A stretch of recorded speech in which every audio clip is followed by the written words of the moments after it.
저희가 세수 결손에 대해서 역대급 세수 결손이니까 이에 대해서는 누군가 책임을 져야 되지 않겠습니까? 그리고 책임진다는 것은 어떻게 책임질까 논의를 해야 되는 거죠. 전 감사원장님께 지난번에 말씀드렸습니다. 이거 작년도 세수 결손에 대해서 기금 돌려막기 한 거 감사원 감사해야 된다. 저는 이번에 위원장님께도 말씀드리지만 우리 예결특위에서 결의를 해서 감사원 감사 요구를 해야 된다. 그리고 법령 위반 문제나 그 재량권 남용 문제 이야기해야 된다. 그런 말씀을 좀 드립니다. 그리고 함께 검토를 해 주셔야 됩니다. 그래야 우리가 이런 사태가 재발할 수 있다는 겁니다. 저는 이걸 어떻게 책임질 거냐에 대해 진성준 의원이 질의한 것에 대해서 근본적 쇄신을 통해서 했던 변화된 모습을 보이겠다고 그랬는데 무슨 변화된 모습을 보였다고 이야기할 수 있겠습니까? 총리님. 아니 우선 세수 추계를 잘못했다는 것에 대해서는 저희가 송구스럽다는 말씀을 드렸고, 그러면 제가 그러나 그게 법에 위반되니까 처벌을 해야 된다 하는 거는 법의 위반 문제는 그거는 또 딴 얘기. 예결특위 결산 과정에서 많이 이야기했습니다. 아니 그거는 또 딴 얘기죠. 그러면 계속 논의를 제가 설명을 그게 왜 법에 위반이 된다라고 예, 얘기하는 건 법 딴 위반도 얘기죠. 있고 법 위반도 있고 실제 재량권 법 남용도 위반하고는 있다. 다른 얘기입니다. 아니요, 그건 전 그러니까 세출로 자, 정해진 거를 다음 화면 벗어나 가지고 세출을 하게 되면 그거는 걸리죠. 제가 하나씩 재정법에. 22년, 그러나 23년, 24년을 세입이 총리님, 당초 제가 예상한 한번 다시 것보다 안 한번 나왔다? 예. 그게 불법입니까? 의견이 다른 대로 제가 한번 설명 한번 드려보겠습니다. 아니, 그러니까 그거는 22년도에 억지예요. 자, 22년도에 세수가 국세 수입이 약 395조. 그 당시에 이 뭐가 있었냐에서 쭉 논의하는 것 중에서 기재부에서 2월 달인가 뭐 이후에 추경할 수 있는 재원이 있느냐 했을 때 기재부 없다고 그랬습니다. 그런데 대통령 선 끝나고 나서 예산이 만들어졌어요. 갑자기 한 60조인가. 그리고 추경했습니다. 추가 세수 딱 있다 하면서 추경했습니다. 그 당시에 기재부는 하여간 그때 청와대든 정치권을 속인 거죠. 갑자기 없던 예산이 나와서 이루어진 거니까. 그럼 기록이 다 있고 다 아시는, 서로가 다 아는 내용 아닙니까? 두 번째, 2023년입니다. 2023년 예산안에 대해서 2022년 8월 달에 예산안이 준비돼서 그때 기점으로 해서 나오지 않습니까?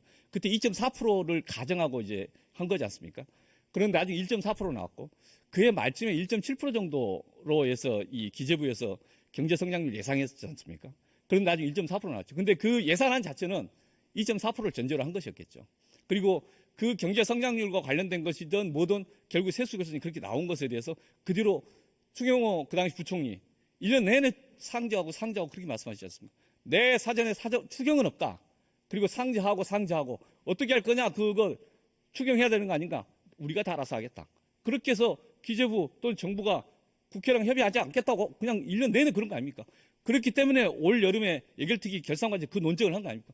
야, 그거 국회에서 결산 과정, 예산 만드는 과정에서 한 1년, 100일 동안 하면은 한 10조 가지고 그런 논쟁을 하는데 60조 가볍게 불용 처리하지 않습니까? 대단한 정부, 대단한 기재부입니다. 마음대로 하시는 겁니다. 마음대로 하는 게 아니고 마음대로 하시는 겁니다. 모든 게 법과 두 번째, 규정과 예. 법률에 따라서 하는 겁니다. 그러니까 의원님 그 두 개를 구분해 주세요. 두 번째, 정책에서 협의 안 송구스러운 것하고 국회랑 협의 안 했고 마음대로 하시는 겁니다. 송구스러운 두 번째. 것하고 불법을 하는 거하고는 다른 얘기입니다. 불법 문제는 따로 예정처에서 지적한 게 있습니다. 아니 세입과 세출이 다른 게 뭡니까 의원? 따로 있습니다. 세입과 세출이 24년도 다른 게 뭐예요? 올해 예산 준비하면서 작년에 그런 파동이 있었으면 한 30조 되면은 추경할 수도 있지 않습니까? 국회랑 협의하면서. 근데 안 했어요. 추경을 안 한다고 그랬어요. 전부 다 주어진 법률의 범위 내에서 의원님께서 국회가 문제제기하면은 왜 법에 국회가 따라서 하는 문제제기하냐? 겁니다. 왜 국회가 문제제기하냐? 우리가 다 알아서 할 텐데. 그런 태도 아닙니까?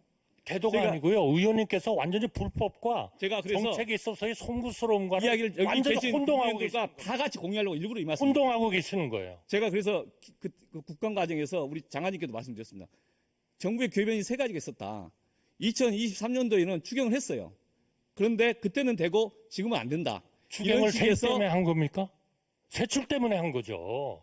세출은 정해지지 않으면 못 쓰지 않습니까? 세수 결손이 있었습니다. 세수는 그래서 세수는 세출과는 2023년도에는 다릅니다. 가능했고 박근혜 대통령 때는 했고 이 윤석열 정부는 안 한 거죠. 의원님 아시는 두 번째. 분이 왜 딴 말씀을 하세요? 아닙니다. 저 세출과 세입은 다른 겁니다. 지금 세수 이야기입니다. 두 번째가 뭐냐면 그 왜 추경 안 하냐? 왜 또 이 정부가 마음대로 하는 것에서 괜찮다고 생각하냐? 추경을 안 하고 세출을 하면 안 되죠. 자, 말씀드리겠습니다. 네. 왜 안 하냐에 대해서 이게 추경 안 하고, 즉 추경을 만약 해야 되면 감액 추경 안 하고 하는 방법이 있고, 그 다음에 이제 감액 추경 하는 방법이 있는데, 감액 추경을 안 하고 하는 방법은 결국 국채 발행해야 되는데 국채 발행 안 했으니까 잘했다 이런 말씀하시죠. 의원님은 지금 세출과 세입을 혼동하고 계시는 아닙니다. 겁니다. 그건 별개입니다. 그 각각 알고 이야기하는 겁니다.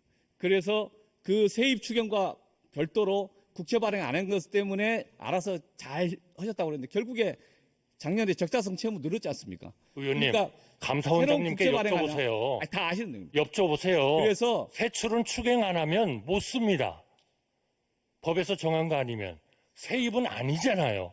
아시면서 의원님께서 자꾸 왜 그러세요? 세 번째, 세입 결국에- 때문에 추경한 게 아니지 결국에 않습니까? 작년에 50몇 조에 대해서 그냥 알아서 하셨습니다, 정부가. 알아서 한 게 아니라 그래서- 주어진 법률에 따라서 한 겁니다. 예, 그렇게 이야기하시는 겁니다. 법률에 따라 하셨다고. 그래서 제가 묻지 않습니까? 감사원장님 한번 생각해 보십시오.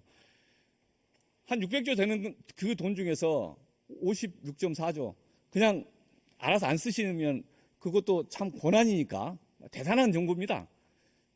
예비비 그걸 가지고 쓰는 것도 아니고 상당히 많은 금액들을 그렇게 정부가 마음대로 안 쓰면 예산의 성격이 바뀌는 거 아니겠습니까? 어떤 예산이냐에 따라서 이게 복지 중심이냐 아니면 안보를 중심이냐 또는 안전에 관한 중심이냐 그런 논쟁을 할 수 있는 겁니다. 그런데 한 60조 정도를 마음대로 안 써, 30조만 그래도 안 써버리면 문제가 되지 않습니까? 그런 성격의 것들을 우리 헌법이 권한을 정부에 그렇게까지 줬다고 생각하십니까? 국가재정법 조문 하나 때문에 다 우리가 다 하는 건데 법률에 따라 다 한 것이다라고 이야기하시는데 그런 식의 입장을 갖고 있으면서 작년 1년 동안 이것에 대해서 제대로 국회랑 협의도 안 하고 그래서 올해 그 논의를 여름 내내 한 거 아닙니까? 그런 식으로 하면 안 된다. 기금 돌려받기 막 함부로 하시면 안 되고 미리 좀 상의 좀 하시라. 국회랑 상의하기 싫으니까 추경하신 거 아닙니까? 추경을 안 한 거 아십니까? 추경을 안 한 거지 않습니까? 그리고 알아서 기금 돌려받기 한 게 아니지 않습니까? 그래서 저는 이런 태도가 결국 정부가 국회랑 같이 소통하면서 설득하고 그러려는 방식은 아닌 것 같다는 겁니다. 이런 방식으로 해갖고 앞으로 무슨 사회 구조적 문제를 풀겠냐. 그런 문제적인 겁니다. 의원님의 말씀을 듣고 보면 추경을 하지 않고도 세출을 얼마든지 늘려서 쓸 수 있다. 이렇게 말씀하시는 걸로 국민들이 오해할까 봐 저는 걱정입니다. 자, 세출과 세입은 완전히 다른 것이죠. 그리고 기금을 여유가 있는 기금과 없는 기금을 서로 예탁하고 예수하고 하는 것들은 의원님께서 통과시켜 주신 법에 따라서 20%이 범위 내에서 할 수 그래서 있다고 국민들이 그렇게 했기 때문에 이해하시겠습니다. 하는 거 아닙니까? 국회에서 앞으로 혼동을- 오늘 또 혼동을 이번에도 한 시켜주게 670조를 통과시키면 국민들을 혼동시키지 마세요. 100조도 안 써도 되고 50조 안 써도 된다. 우리 권한이다라고 국민들에게 지금 주고 아니죠. 세출은 절대로 못하죠. 그렇게. 세출을 갖다가 50조, 100조를 마음대로 씁니까? 그건 아니죠. 그렇지 않습니까? 의원님 잘 아시잖아요. 세출과 세입은 다르죠. 세출은 추경하지 않으면 못 씁니다. 세입은 아니죠. 잘 아시잖아요. 잘 아는 게 아니라요. 세입에 대해서 추경 문제가 있고 또 그것도 국채 발행 문제가 있죠. 세출의 문제는 지금 50조, 60조 마음대로 안 쓰는 이야기를 하는 겁니다. 올해도 지금 30조 돌려막기 하겠다고 그런 건데 그런 식으로 하는 것이 국회와 국민들에 대해서 솔직하게 대화하면서 풀겠다는 자세입니까? 그게 일방통행이죠.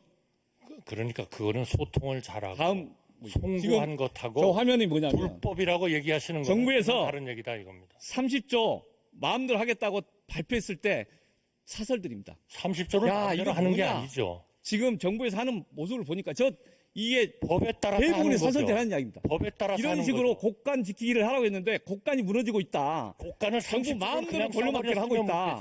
이런 식으로 하니까 아니 세출이 못 아니지 믿겠다. 않습니까? 보수 정부가 의원님, 국민들 건전 재정을 해야 되고 혼동시키지 마세요. 국가를 지켜야 되는데 보수 정부가 곡간이 무너지게 하고 있다. 국민들 지금 비판인 혼동시키고 계신 겁니다. 그래서 세출과 세입은 완전히 다른 거예요. 감사원장님께 여쭤보세요. 총리께서 그 두 단어만 계속 반복하시는데 이런 비판들은 국민들의 상당수가 하는 이야기입니다. 그래서 이걸 심각하게 같이 국민들이 상당수가 얘기한다고 저 합법이 불법이 되고 불법이 합법이 됩니까? 그렇지 않지 않습니까?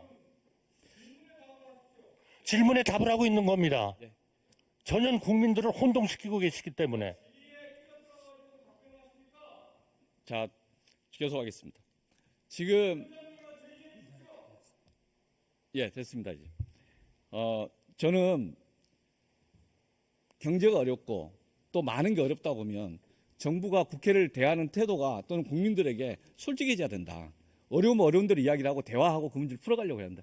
서로가 실제 많은 불신이 있지만은 그걸 풀려고 하는 사람들이 상당히 다수가 있다고 봅니다. 그런데 처음부터 정부가 이런 식의 태도면 어렵다. 실제 그런 식으로 이간해왔다. 지난번. 또 이 경제 문제에 대해서 그러면 안 된다. 그 태도의 변화가 필요하다. 그렇죠. 이 이야기 앞으로 계속하겠습니다. 네, 오경 의원님 수고하셨습니다.